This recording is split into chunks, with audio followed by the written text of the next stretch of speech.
नमस्ते सम्पूर्ण लगानीकर्ता साथीभाइ, के तपाईले याम्बलिङ हाइड्रोको आइपिओ भर्नुभएको थियो भने तपाईको मनमा पनि जिज्ञासा लागेको होला। यो कम्पनी आइपिओ कहिले बाँडफाँड होला अनि यो आइपिओबाट कतिसम्म नाफा कमाउन सकिएला भन्ने आजको यस भिडियोमा रहेर यो सब कुरा विश्लेषण गर्ने छौं।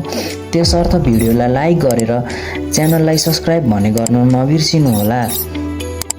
यो कम्पनीको आइपिओ 29 लाख भन्दा बढी लगानीकर्ताले आवेदन दिएका थिए र भाग्यमानी 1,74,300 लगानीकर्ताले यो कम्पनी आइपिओ प्राप्त गर्नेछन्।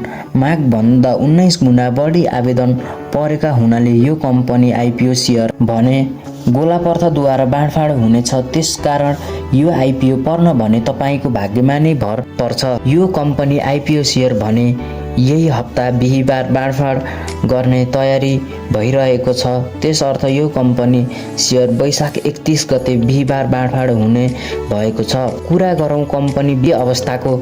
यो कम्पनीको नेटवर्थ पर सेयर भने 101 रुपैयाँ 82 पैसा रहेको छ भने इपिएस यानि कि अर्निङ पर सेयर भने 0.82 पैसा रहेको छ। यसको ओपनिङ प्राइस भने 100 रुपैयाँदेखि 300 रुपैयाँको बीचमा हुनेछ। सम्भवतः यसको ओपनिङ प्राइस भने 300 हुन सक्नेछ।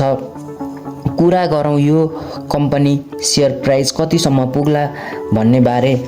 यदि बजार सकारात्मक भयो भने आइपिओ हात पर्न सफल हुनुभएको लगानीकर्ताले सजिलै 6 देखि 10 हजार सम्म यो आइपिओबाट नाफा कमाउन सक्नुहुनेछ।